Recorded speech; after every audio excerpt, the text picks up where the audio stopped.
E obrigado, Mendes, por essas harmoniosas canções. Nós, então, estamos chegando aqui no nosso momento de início, né?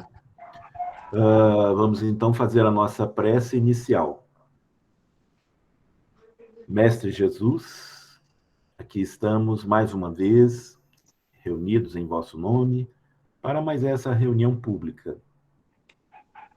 Mestre, pedimos o vosso amparo e dos espíritos superiores que nos acompanham por seu intermédio, que são os vossos intermediários, que nós possamos cumprir esta noite,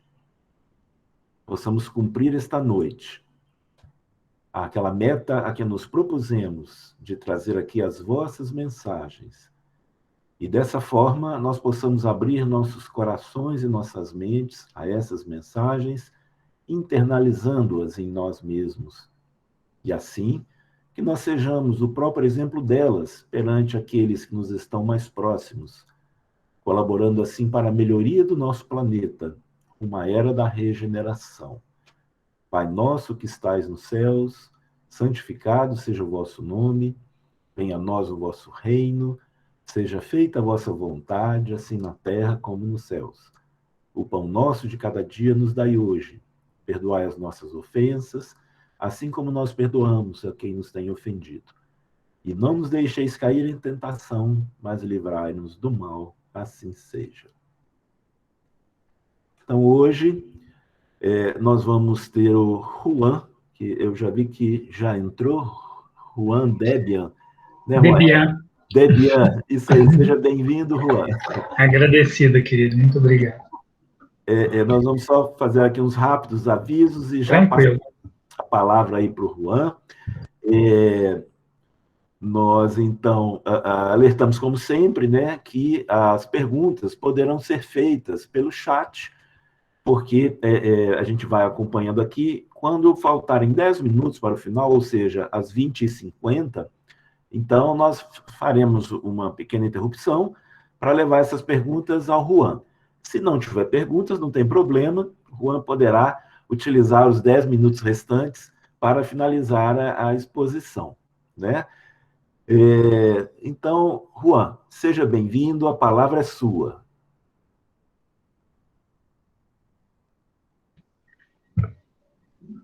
Estão todos me ouvindo, me escutando bem? Está tranquilo? Sim, aqui pelo menos está chegando bem. Talvez, eu estou percebendo aqui, pode ser que a internet hoje parece que ela está mais agarradinha, né? Mas, assim, às vezes a imagem vai congelar em algum momento, eu estou percebendo aqui, mas, assim, a voz está vindo normal. Então, tranquilo. Vamos seguir em frente. Para mim está muito normal, então se alguém estiver tendo alguma dificuldade, se precisar também eu desligo o vídeo, né, para ter mais uma estabilidade. Ok, fica tranquilo. Primeiramente, eu gostaria de pedir as bênçãos e permissões dos mentores espirituais da casa, para que possamos realizar um estudo e que nós possamos realmente sair daqui com melhores elementos para se tornar um ser humano melhor. Garanto que ninguém vai se tornar melhor após essa palestra.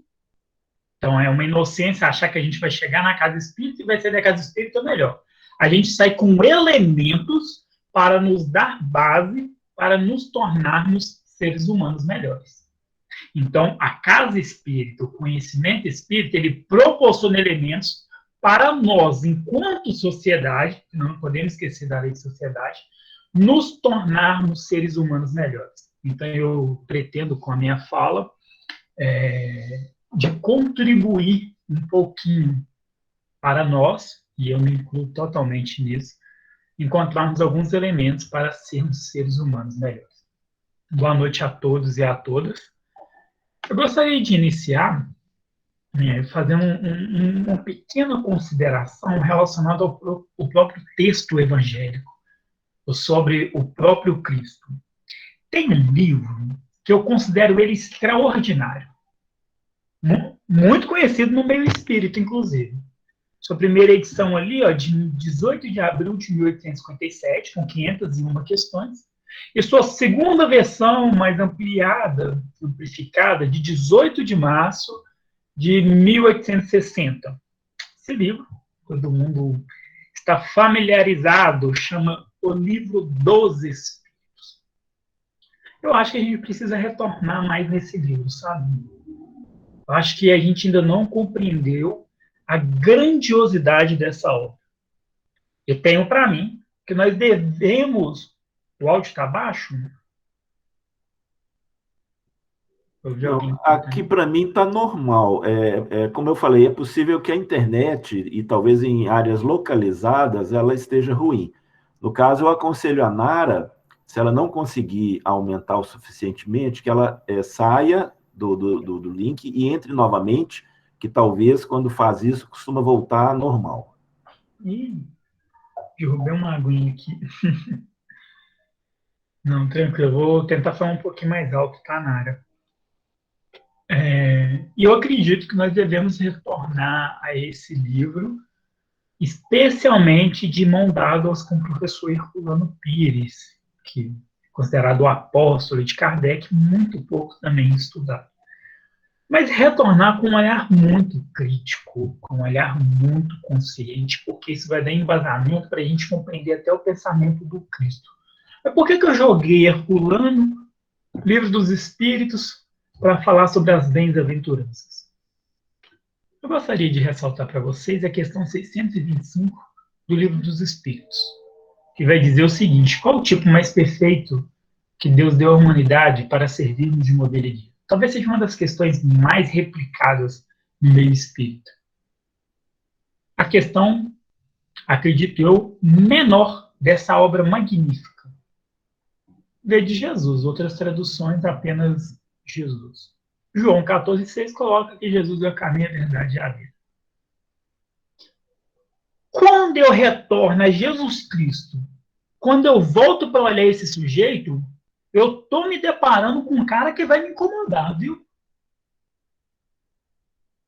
Ai, que bom, Nara, que bom. Eu vou encontrar um cara que vai me incomodar profundamente.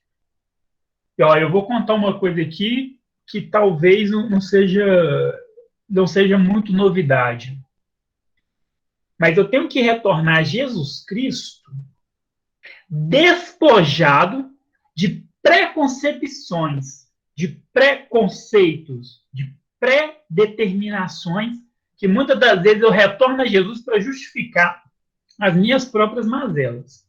Santo Agostinho, que participou largamente da própria codificação espírita, enquanto estava encarnado, ele dizia o seguinte: se você lê uma parte da Bíblia e desconsidera todo o resto, você está emitindo a sua opinião e não a palavra de Deus, usando termos católicos. E uma questão que a gente vai ver no Sermão do Monte, em todo Novo Testamento, é que Jesus Cristo faz uma releitura da cultura judaica. Eu queria dizer que Jesus estava inserido em seu tempo, tá, meus amigos? Jesus não usava calça jeans. Jesus não falava latim. Jesus estava inserido em seu tempo. Jesus fez circuncisão. Jesus foi apresentado no templo, passou por todos os ritos judaicos. Jesus era judeu. Judeu. Ele estava inserido em seu tempo. E é isso que é muito importante. Eu entender Jesus, as questões espirituais que Jesus nos aponta, e aplicar na realidade hoje. Apesar que muitos problemas de lá são os problemas de hoje, como a gente vai ver daqui a pouco. Jesus faz uma releitura da sua cultura. E essa releitura vai gerar uma consequência bem complicada. Vou citar Humberto de Campos, no livro Boa Nova, que vai dizer que a religião, que isso não é novidade para ninguém, que a religião e o próprio... não poderia se dar esse nome, mas só para ficar um pouco mais compreensivo, que a religião e o Estado matam Jesus. Mas se vocês quiserem retornar um pouquinho mais, vai ter um outro cabeludo, barbudo também, viveu ali em 469 a.C., que é precursor do Espiritismo, chamado Sócrates, que a religião e o próprio Estado vai o matar também, dizendo que Sócrates estava desvirtuando a juventude. O que Jesus Cristo faz no processo de releitura da sua cultura e dos textos sagrados? Que é importante a gente entender. Jesus retira as mazelas humanas que estavam encharcadas nos textos do Antigo Testamento e traduz, podemos dizer assim, tira o caldo, passa por uma filtragem, e nas questões espirituais, e deixa mastigado o seu pensamento. Tem um amigo meu que é teólogo, ele brinca comigo assim: Juan, eu não gosto do Novo Testamento, eu gosto do Antigo, porque o Antigo é complicado. Jesus deixou tudo muito bem mastigado. A galera que não gosta muito de entender e faz um monte de coisa aí equivocada. Mas Jesus deixou tudo muito bem mastigado. O Antigo Testamento não. O Antigo Testamento, ela é pauleira atrás de pauleira, confusão atrás de confusão. Ali você tem que fazer todo um rebuliço para poder compreender. O Novo Testamento, não. Jesus deixa muito... Novo não, né? Os 4 evangelhos, principalmente. Ele deixa muito bem explicado. Retorno. Galera que faz confusão, segundo ele. Então, vamos entender um pouco como que é a estrutura do capítulo 5 de Mateus, para que a gente entenda melhor o que esse capítulo 5 todo está querendo dizer.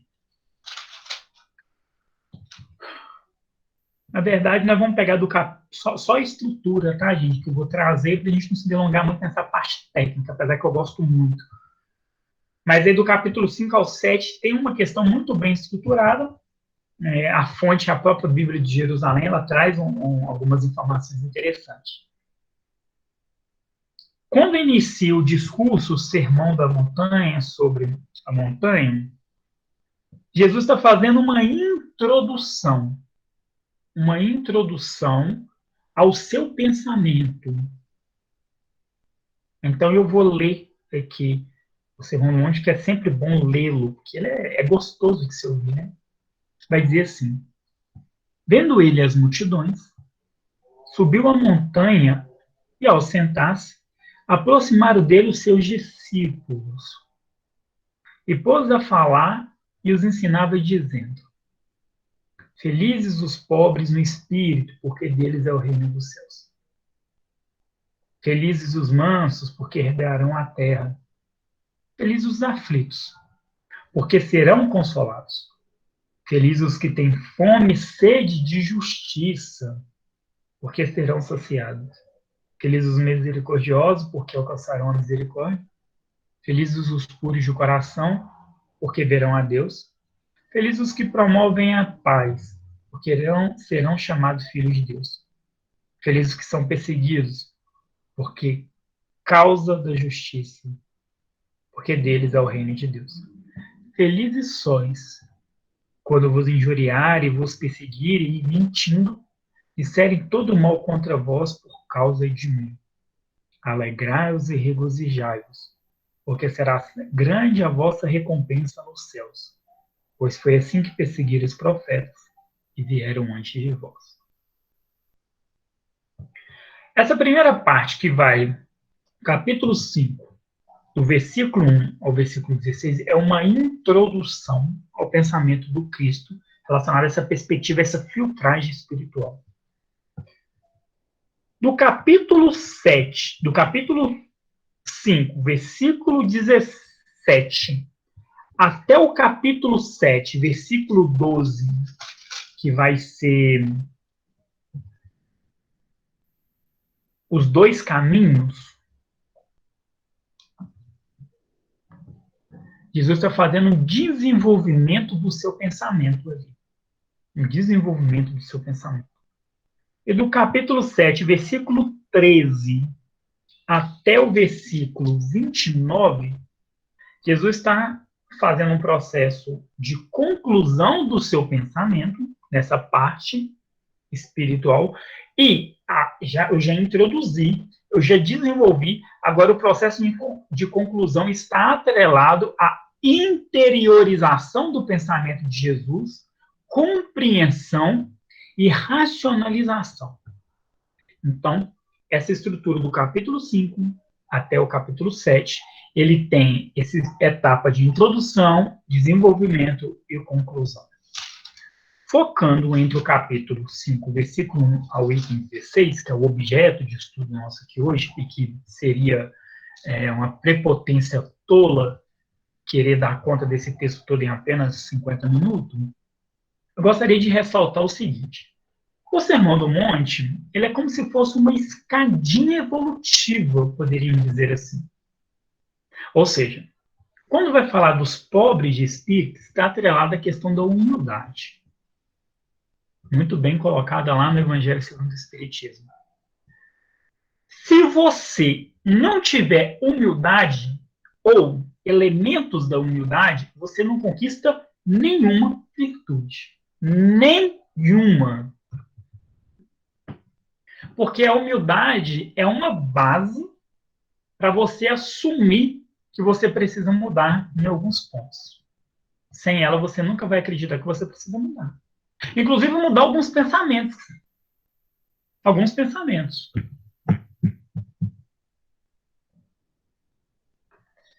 Então, nessa escada, eu tenho que trabalhar muito forte o processo de humildade.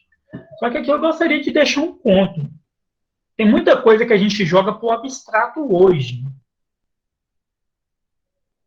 Como assim o abstrato?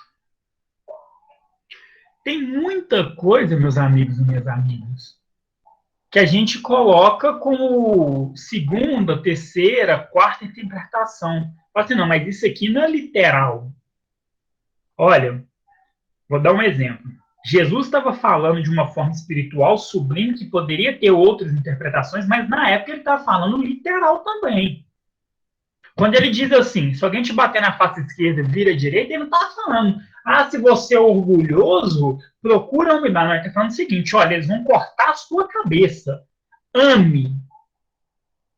Ele está sendo literal, ele não está brincando, não. Não estou brincando.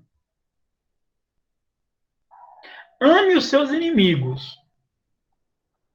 Porque amar os seus, até os gentios fazem. Se vocês peguem, tem um amigo meu franciscano, ele me deu, chama Fontes Franciscanas, que é um grande embasamento de São Francisco de Assis e de Clara. Eu estava dando uma lida hoje, desculpa, né? O que Francisco de Assis entendia pelas bem-aventuranças, alguns trechos que ele ia comentando. Eu fiquei assim, até comentando com uma amiga minha, dizendo o quanto que eles são corajosos. E aí a gente poderia levantar, não, exagerou nisso, exagerou naquilo, assim, isso pouco importa. Mas o quanto eles eram corajosos em seguir Jesus. Eu me senti um covarde. Um covarde. E às vezes a gente dá muito aquela desculpa, né? Não, cada um no seu tempo, aquilo, outro e tudo, que é muito certo. Mas quanto disso a gente não usa como justificativa para permanecermos no mesmo lugar? Tem um caso de Francisco de Assis, só para vocês entenderem o quanto que ele me impacta, e eu particularmente gosto muito dos teóricos franciscanos. Tinha um leproso, e Francisco de Assis, ele tinha repulsa aos leprosos. E aqui eu estou trabalhando na biografia de pesquisadores mesmo, tá? Ele tinha repulsa aos leprosos. Porque a hanseníase ela vai ser curada na metade do século XX, né? Vai encontrar-se a cura, né? O bloqueio para ela. Então, desde a época de Jesus, né, a hanseníase, que é a lepra, gerava um problema muito forte na sociedade. Curioso é que Francisco de Assis, quando ele começa o processo de conversão, e o Tomás Celano, o próprio Jacques Legoff, tem o São Boaventura, que são pessoas que vão estudar a obra de Francisco de Assis. O Jacques Legoff nem religioso mas o tanto que a figura de Francisco de Assis impacta a vida das pessoas. Tomás Celano vai contar que o Francisco de Assis, na hora que o leproso vem na sua direção, e ele já iniciou o processo de conversão, e o processo de conversão não se dá da noite para o dia, ou seja, não é assim, instalou uma luz aqui, mudei.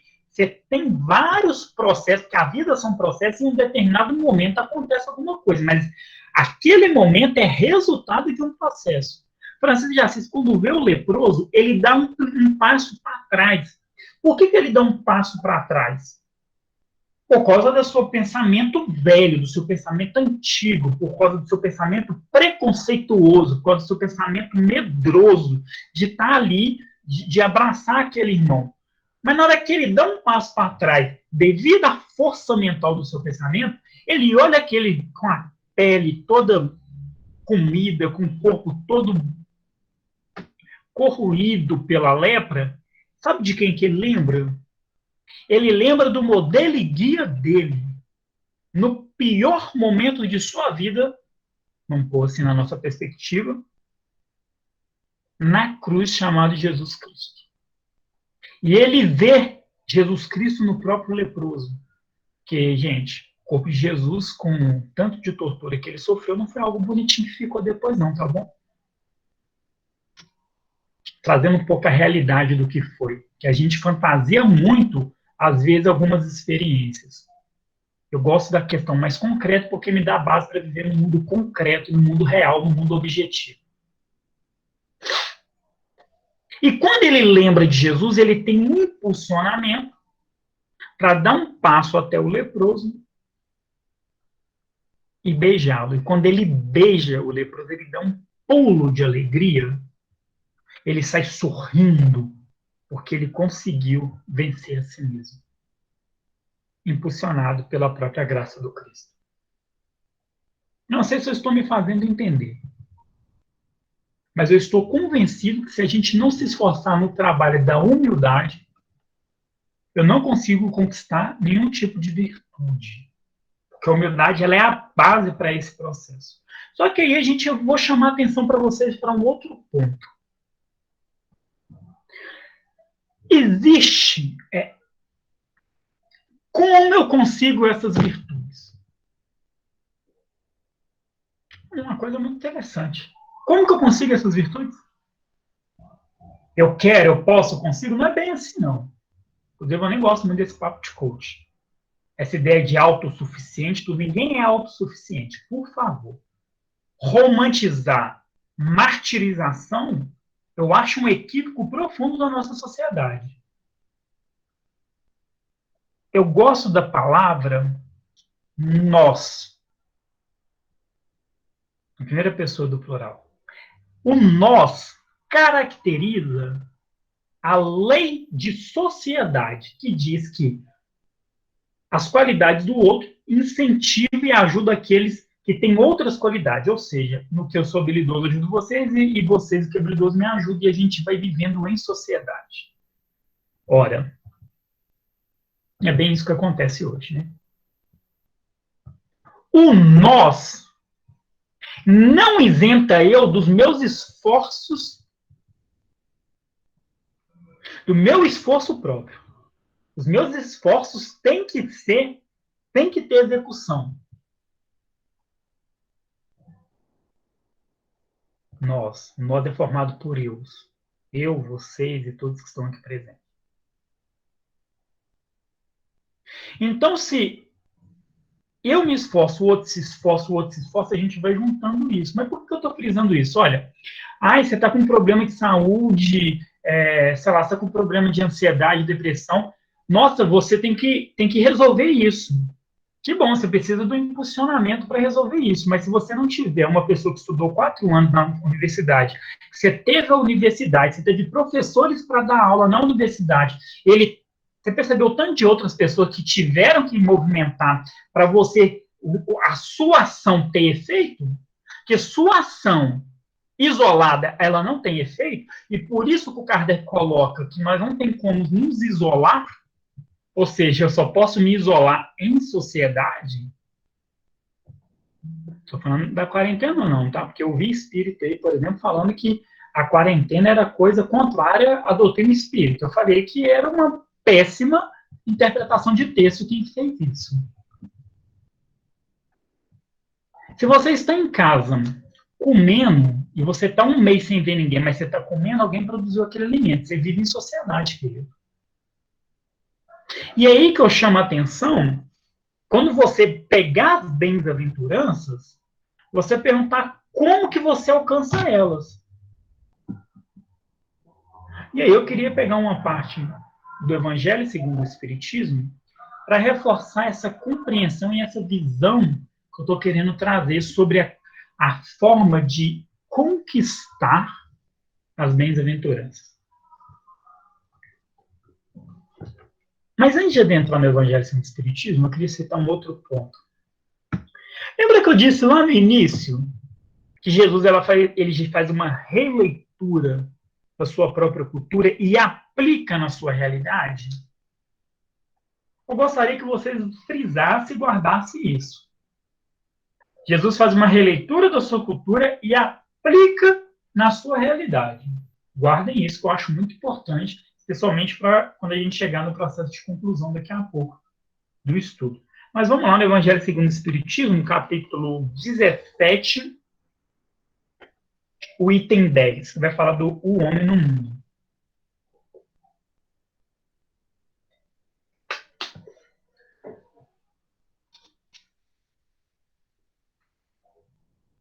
Primeiro parágrafo. Um sentimento de piedade deve sempre animar o coração dos que reúnem sob as vistas do Senhor. Implora a assistência dos bons espíritos. Purificai, pois, os vossos corações. Não concitais naqueles que demore qualquer pensamento mundano ou fútil.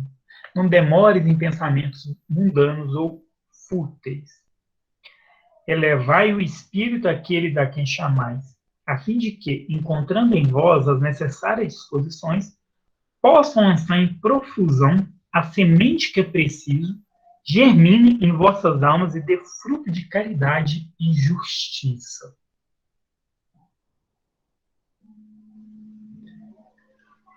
Não julgueis, todavia, que, exortando-vos incessantemente a prece e a evocação mental, pretendemos vivais, por favor, preste bastante atenção.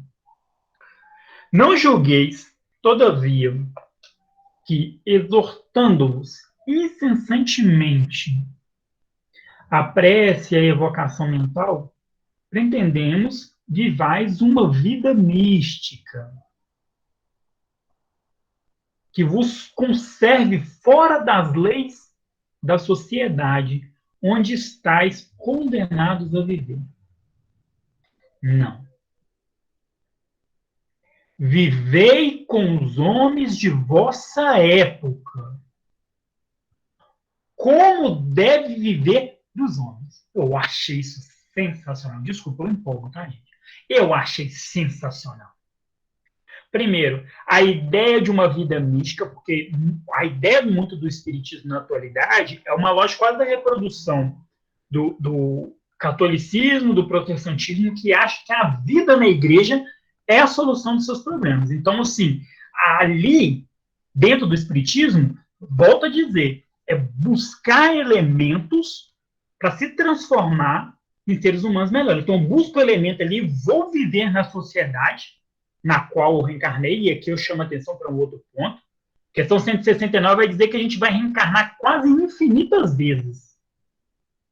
E se a sociedade é uma lei, eu vou reencarnar infinitas vezes, quase infinitas vezes, em sociedade.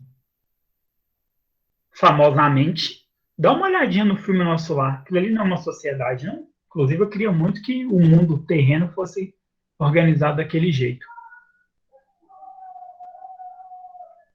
Gostaria muito. Pensa só vocês, você chegar num local e ter um transporte público de qualidade para todo mundo. Lembra quando o André Luiz chega e ele pega... Tem um hospital onde todo mundo pode acessar. onde você conversa com quem governa. Olha que interessante, tem governo em nosso lar. Viva em sociedade, mas como se deve viver os homens? Essa é a atenção que ele chama. Sacrificar as necessidades, mesmo as frivolidades do dia, mas sacrificar com sentimento de pureza que as possa santificar. Retorna no Sermão do Monte. Especialmente no ponto que eu estou dando mais atenção, que é a humildade. Você estudou anos uma coisa. Anos. Chega uma nova pessoa e vai te dar, te apresentar um estudo que ela está fazendo sobre o mesmo assunto. Você fala, quem é você na fila do pão, anjo? Para poder me falar alguma coisa?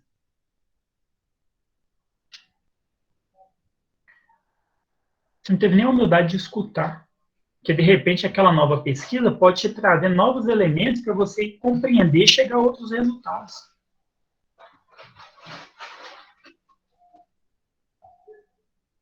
Inclusive, para você discordar da pessoa e, às vezes, até orientá-la, falar que você está cometendo um equívoco nisso, nisso e nisso. A humildade da escuta. Estou dando um exemplo, mas a gente poderia citar vários outros. Eu faço isso aqui há 50 anos desse jeito, não quero mudar. Às vezes a pessoa chega, coisa que você fazia em 2 horas, você poderia fazer em 15 minutos. Mas não, você já está habituado.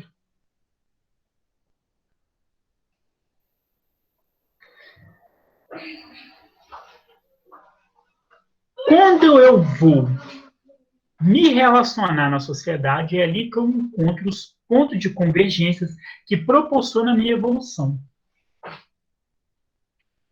E aí a gente pode ir para incontáveis questões que nós estamos vivendo. Você quer ver um exemplo? Eu não sei se vocês sabem. Jesus, ele vai valorizar duas questões. Especialmente Tiago, quando vai falar da verdadeira religião.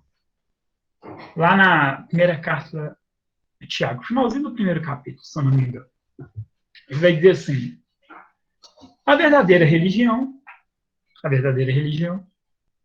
é que acolhe as viúvas e os órfãos em suas necessidades. Por que Tiago falou as viúvas e os órfãos? Você parar para se perguntar? Se Tiago estivesse escrevendo aqui hoje, quais grupos ele se utilizaria para escrever essa carta?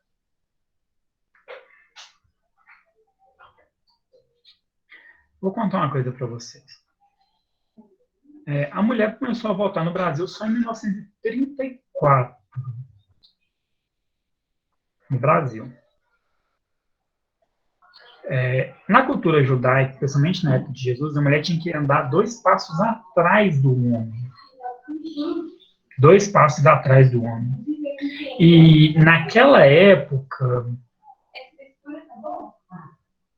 se você fosse mulher, você tinha que ter a questão do homem, e se você fosse viúva, e a própria família do homem não resolvesse te amparar, você estava com sérios problemas. Inclusive, você podia cair na prostituição, etc, etc.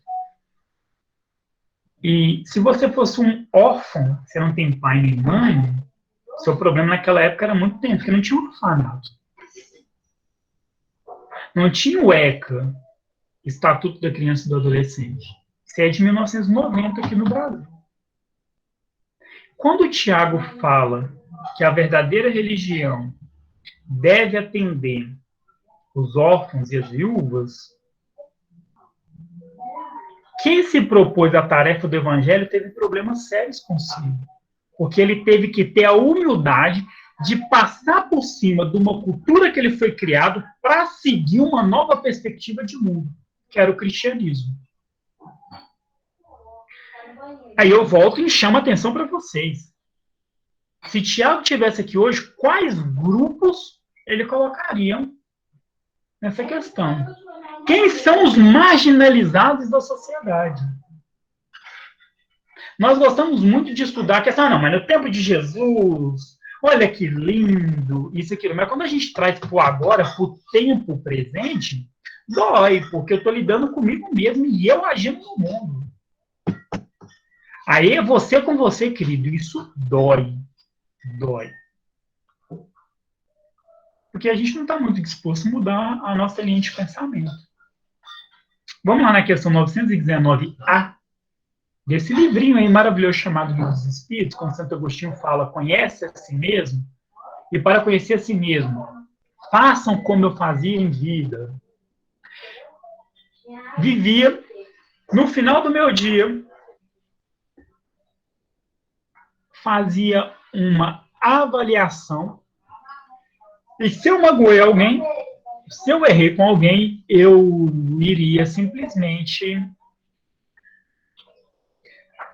pedir desculpa, reconciliar e fazer diferente. Ou seja, Santo Agostinho vivia com o povo do seu tempo, permeado pela lógica do Evangelho, e no final do dia ele meditava de como tinham sido essas relações.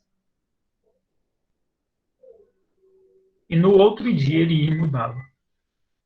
Eu quero que a gente desconstrua a ideia que o espiritismo está fora da sociedade que a gente vive. E trabalhar o Sermão do Monte, eu tenho que chamar atenção para esses pontos. Vamos pegar só por curiosidade, para vocês terem mais uma noção séria do que eu estou querendo chamar a atenção. Felizes os que têm fome e sede de justiça, porque serão saciados. Minha mãe maravilhosa. Porque serão saciados. Você sabe a quantidade de pessoas pobres hoje que são acusadas de crimes que elas nem, inclusive, estavam no local e ficam anos presas injustamente? E sabe o que muitos espíritas às vezes falam, gente? Ah, não, mas é porque na outra reencarnação... Tem um pensador chamado Manuel Porteiro,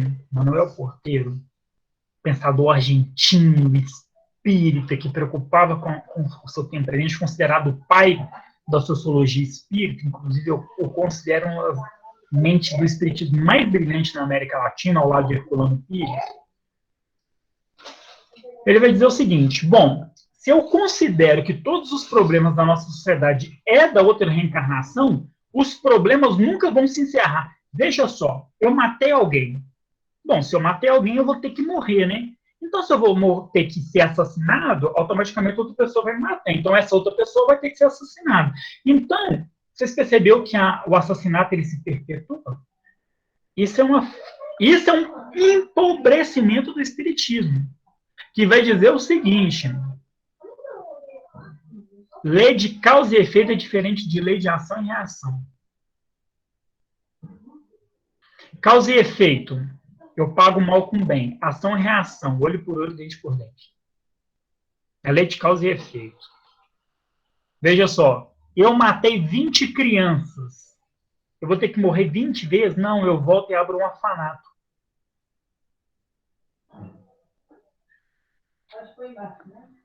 São aproximadamente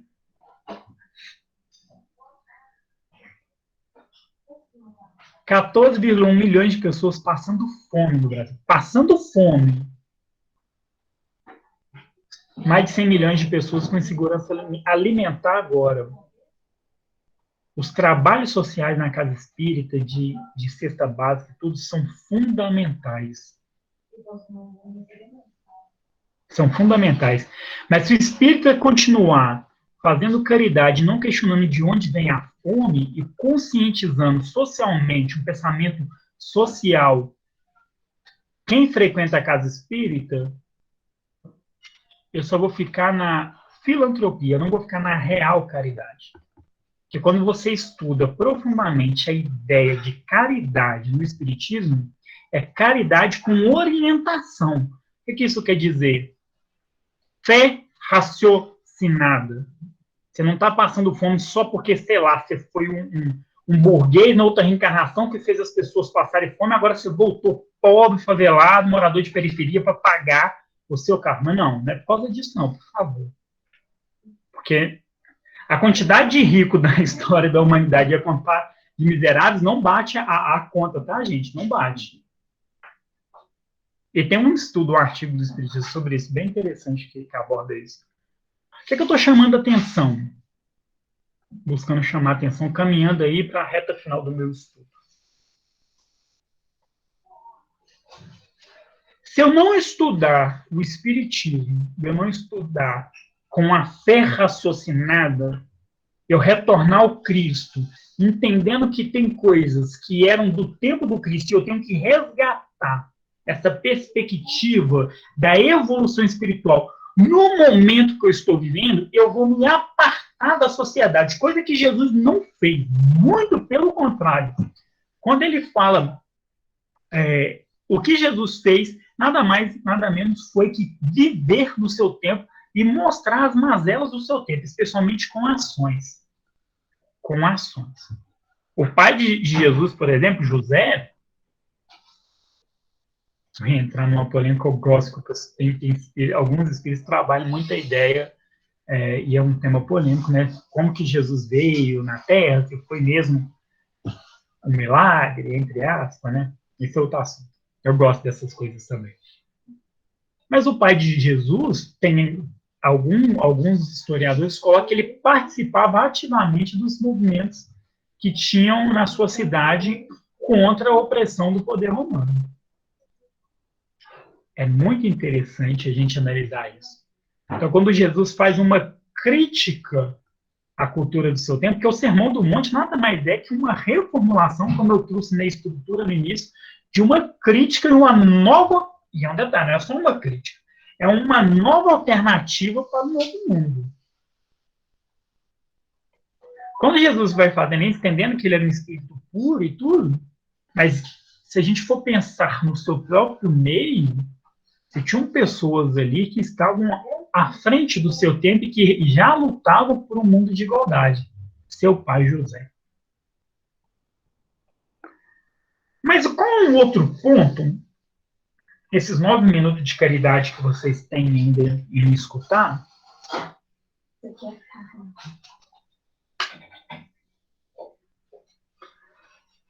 Que a gente pode pegar nas bem-aventuranças, analisando ela no nosso dia a dia. Como não alcançar as bem-aventuranças se não fosse se relacionando, fosse envolvendo com o outro? Veja só.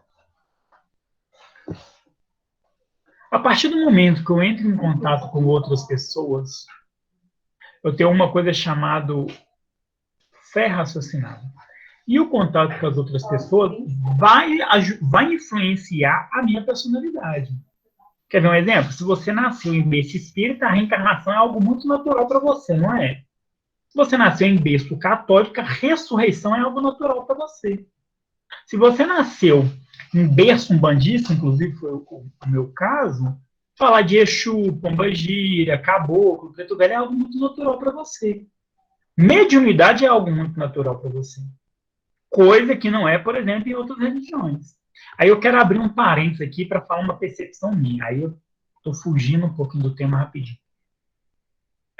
O Espiritismo, ele é uma doutrina democrática, porque ele foi a primeira perspectiva religiosa entre aspas, de consequência religiosa, né, que trabalhou a ideia da mediunidade para todos e não para um grupo eleito. É muito comum, por exemplo, você escutar na casa espírita, não entra naquela sala não, que é a sala da mediúnica. Aí você fala, não, porque lá só entra, sabe, né? Porque falam até mais baixo quando fala de mediunidade. Mas se a mediunidade é uma disposição orgânica, todos nós somos médiums, por que hoje, o que Kardec fez? Naturalizou o sobrenatural. A gente está sobrenaturalizando aquilo que Kardec naturalizou. Ou seja, a gente tem medo, por exemplo, de espírito. A gente tem medo, por exemplo, de mediunidade. Eu não estou falando para tratá-la de forma chula, não é isso que eu estou querendo dizer. Mas a gente coloca eleitos, médium eleito. E se o médium falou uma coisa, acabou, né? Acabou. O médium falou, entendendo que espírito é gente como a gente, né? Inclusive, espírito erra, tá? Queria só dizer isso. E tá tudo bem, tá, gente? Um que não errou aqui nesse mundo foi Jesus. Todos os outros erraram. Para finalizar esse parênteses que eu falei, Francisco de Assis frequentou prostíbulos, foi para a guerra. Isso que eu estava me falando era um frei. E quando você vai para a guerra, ou você muitas das vezes morre ou mata, né? Então provavelmente Francisco de Assis também pode ter matado. Fecha o parênteses, retorna. Se a partir do momento que eu estou estruturando dentro dessa escada evolutiva que é as bem-aventuranças, e eu só entendo que é o palco social, o palco das relações que vai me proporcionar a base para poder formar minha personalidade, tudo que chega para mim, eu posso aceitá-la e formar minha personalidade de forma passiva, ou eu posso formular a minha personalidade de forma crítica. Juan, por gentileza, seja mais claro. Serei.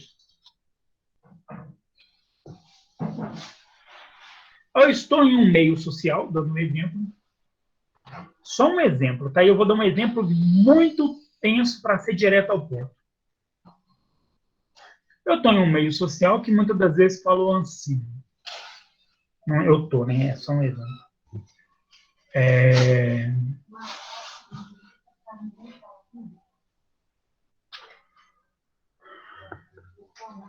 A mulher tem que ser submissa ao homem.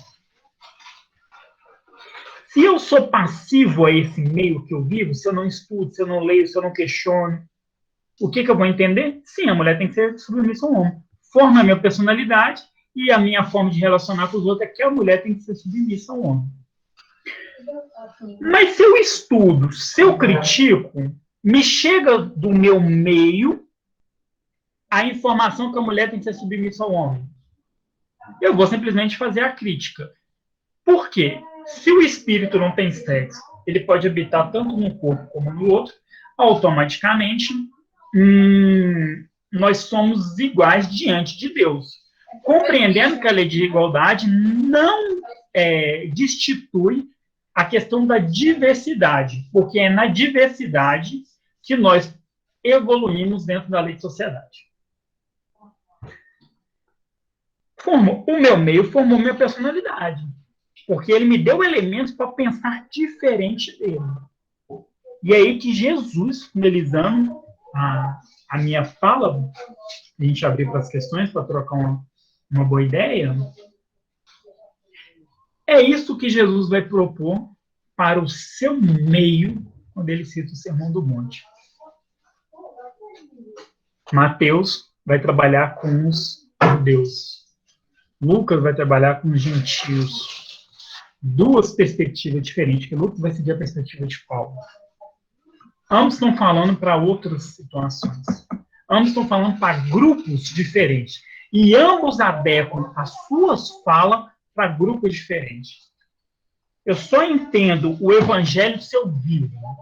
Eu só entendo o espiritismo se eu não me isento das questões que o mundo proporciona para viver num mundo melhor. E finaliza minha fala dizendo o seguinte: Mateus 5,37, que está atrelado aqui. Seja o seu sim, sim, o seu não, não. Aí eu volto lá também em Apocalipse, se não me engano, de João, que vai dizer: os mornos serão vomitados.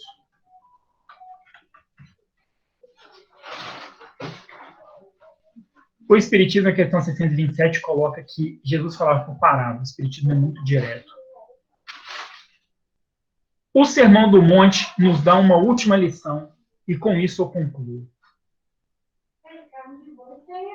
Você pode ter incontáveis interpretações do Espiritismo e do Evangelho. Se esse pensamento seu exclui alguém dele, algum grupo, você está equivocado. Tem várias formas de ler o Evangelho. Se alguma dessas formas, na atual sociedade, proporciona característica para você ser, não ser humilde, você não ser manso e assim por diante, é uma leitura, ao meu ver, eu gosto de ser taxativo, e aqui eu tenho bem o meu ensino no meu posicionamento, é uma leitura equivocada. Porque Jesus não exclui, Jesus inclui. E com isso eu encerro a minha fala e abro para a gente fazer alguns debates. Ok, então, Juan, até o momento, nós não tivemos nenhuma pergunta aqui no nosso chat. Né? Eu alerto que, se alguém ainda quiser fazer alguma pergunta, fique à vontade. Mas aí eu vou simular uma pergunta aqui, que eu acredito que muitos de nós tenhamos essa dúvida. Aí, no final das bem-aventuranças, nos é dito, né? Bem-aventurados sois vós quando vos injuriarem e perseguirem, e mentindo, disserem todo mal contra vós por causa de mim. E aí me vem, né, essa pergunta. Então, sempre que eu seguir Jesus, eu vou ser perseguido, vou ser injuriado? Gostaria que você falasse um pouco para nós sobre isso aí. Eu gosto de ser muito direto, tá? Sim. E eu vou retornar a uma mensagem que eu li psicograficamente, que ele diz assim, ser cristão choca. Quem é um cristão faz o mínimo do cristianismo, choca os próprios cristãos. Eu vou falar uma coisa aqui, se chegar uma pessoa que segue o cristianismo na sua essência dentro da casa espírita hoje, nós ficaremos chocados. Eu estou pegando só uma questão. Aí eu volto em Eurípides Bassanufo, que ele sonha com Jesus chorando, né? Se Jesus chorou, eu só sonho com Jesus chora, acho que eu entraria em desespero, né? E ele fala assim, Jesus, estás chorando por aqueles que não conhecem o seu nome? Ele diz, não, Eurípides, estou chorando por aqueles que conhecem e não praticam o meu nome. Ser cristão, ser lobo, em pele de ovelha, ou seja, ser cristão e jogar uma roupagem mundana nas suas costas, é muito fácil ser cristão. Mas, desculpa, aquele que segue o cristianismo mesmo vai ser perseguido. E eu gostaria de ser um pouco mais direto nesse ponto. Vou dar um exemplo bobinho. O quanto que a nossa sociedade é hipócrita com o cristianismo. Quem aqui já escutou assim, se apanhar na rua, apanha em casa? Acho que a maioria aqui, né? Mas aí você chega lá na casa espírita, na igreja, no terreiro, na quincoxina, e escuta o líder religioso falando, se te bater na face direita, vira à esquerda. Ué? Aquele que está me levando para a instituição religiosa diz se eu apanhar na rua, vou apanhar em casa. Mas ele mesmo me leva para um lugar que ensina que eu não devo devolver o mal com o mal. Leva desaforo para casa para você ver se você não vai ser zoado na sua rua, se não vai ser zoado no seu colégio, se você não vai ser taxado de bobo. Claro que eu não estou falando da diferença de bom e bobo, né? Jesus era bom, não era bobo. Desculpa. E eu não estou falando perseguição de forma muito ampla, não. Que aí eu poderia dar outros exemplos históricos. Joana d'Arc seguiu Jesus, a própria igreja botou fogo nela.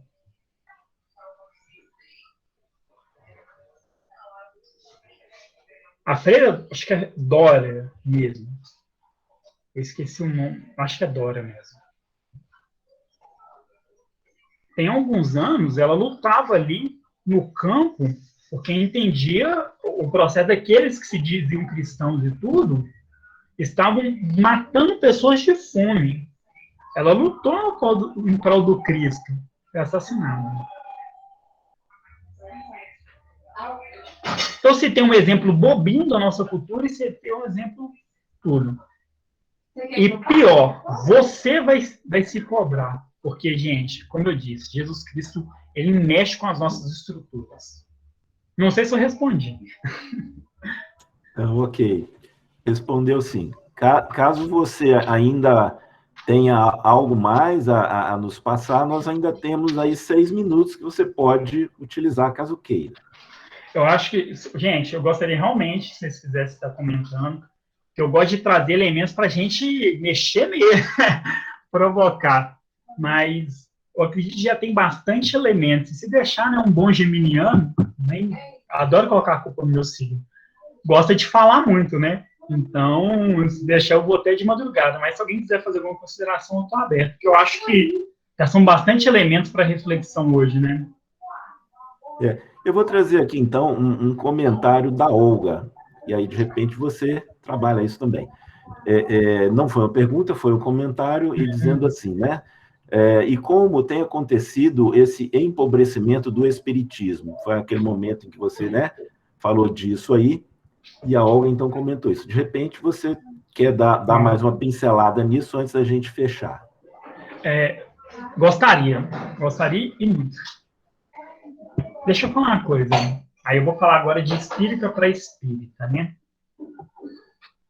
Nós temos um empobrecimento, quando ela fala do espiritismo, é porque eu tento adequar o espiritismo aos meus preconceitos e não pegar o espiritismo para me mudar como ferramenta do ser humano. Então, olha só. Quer ver? Eu vou falar uma coisa aqui para dar uma chocada. Você fala assim, gente, tem coisas que o Chico Xavier falou que eu não concordo. Você está discordando do Chico? Chico é maravilhoso, eu adoro o Chico, inclusive. Só dei um exemplo para dar uma chocada mesmo, sabe? Mas espera, o Chico era um ser humano, era um médium, o Emmanuel era um espírito, que era uma individualidade, que pensava de uma forma que, teoricamente, eu poderia pensar diferente. Kardec não acreditaria, se chegasse uma mensagem do Emmanuel, Kardec, por exemplo, não iria pegar aquilo como verdade, ele iria fazer comparações com outros espíritos. Com outras mensagens e, principalmente, com a ciência. Tá tudo bem discordar, tá, gente? No meio espírita. Porque quando o Kardec coloca o livro dos espíritos, o livro de pergunta e resposta, inclusive na introdução ele fala que vai ter espíritos que vão discordar entre si, e isso é muito legal, traz o princípio que o mundo precisa tanto hoje, que é a democracia, respeitar a opinião do outro. Violência, preconceitos, isso não é opinião não, tá bom? Queria deixar isso claro. Mas eu discordar, olha, vermelho é a cor mais bonita, não é azul, tá tudo bem. Eu prefiro vermelho, inclusive. Apesar que o azul é uma cor que eu gosto muito. Discordar está tudo bem. E às vezes na casa espírita a gente tem essa dificuldade. E aí eu vou finalizar esse momento por determinismo dentro da casa espírita. Que tudo é atribuído a outra reencarnação. Por favor, Kardec fala do Evangelho segundo o Espiritismo que o maior dos problemas que nós temos é dessa encarnação. A reencarnação é a oportunidade de educação. E para finalizar, meu amigo, eu vou dar um exemplo que agora eu vou ali na raiz de uma outra questão que me incomoda profundamente, que é esse empobrecimento teórico, respeitoso, e que a gente se parta, a gente fica fora da sociedade que a gente vive.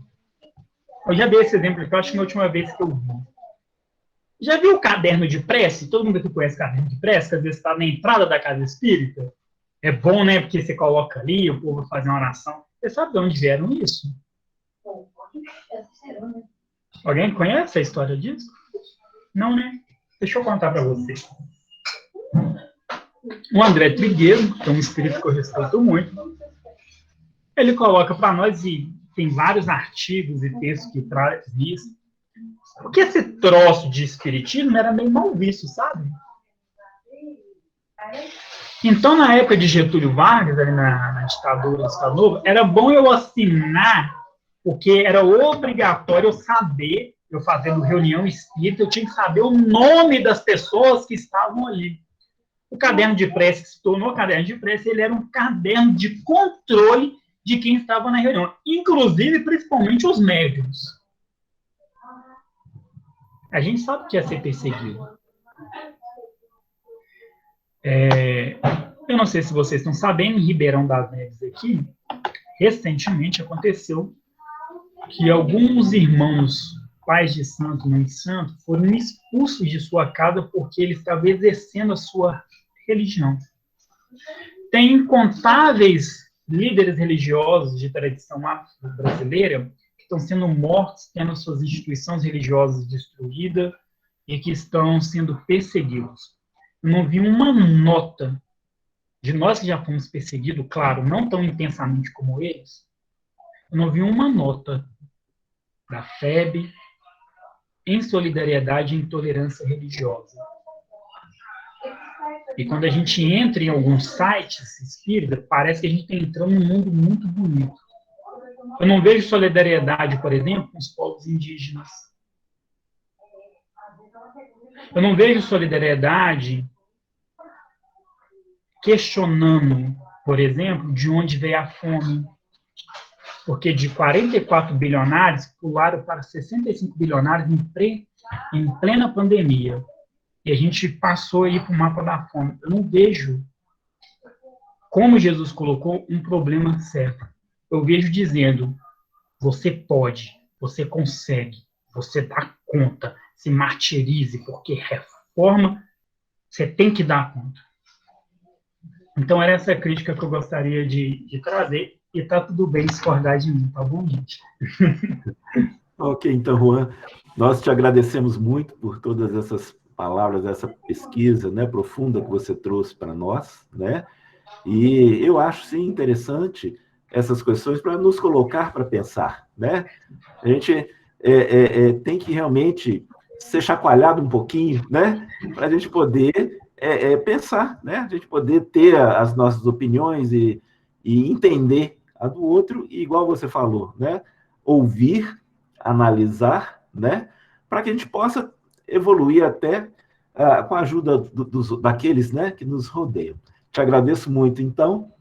Vamos, então, já partindo aí para o nosso encerramento, pedir o nosso irmão Mendes para fazer para nós, então, a última canção aí de harmonização e logo em seguida, Mendes, se possível, já fazer para nós também a nossa prece final. Ok.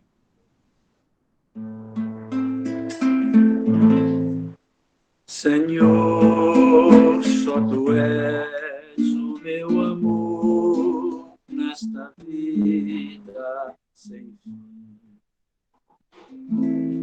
És tudo que resta de mim nesta vida sem fim. Além das grandes estrelas, do silêncio do mar, Tu vives em minha vida, enquanto eu vivo a sonhar. Tu és a esperança de alguém que tudo espera do mundo. Tu és o amor mais sublime, és o amor mais profundo. Senhor, só Tu és o meu amor nesta vida sem fim. És tudo que resta de mim nesta vida sem fim.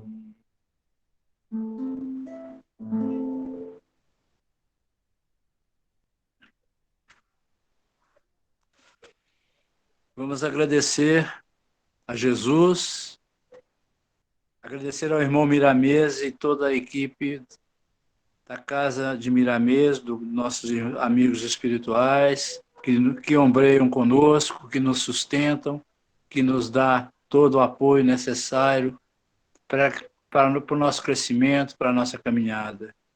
Vamos agradecer ao nosso irmão expositor, que trouxe mais essas informações, mais esses ensinamentos, e que possamos refletir, que possamos analisar e praticar realmente a nossa fé raciocinada.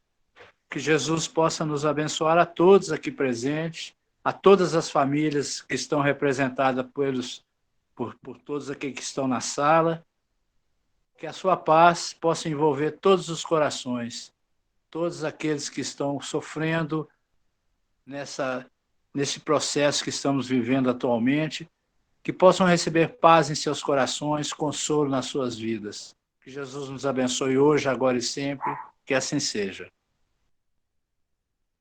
Assim seja. Obrigado. Muito obrigado, gente. Com Deus. Obrigado, Juan. Boa noite a todos que estiveram aqui presentes, né? A gente se despede lembrando que agora estaremos novamente aqui na próxima segunda-feira, no mesmo horário de 20 às 21. Fiquem com Deus.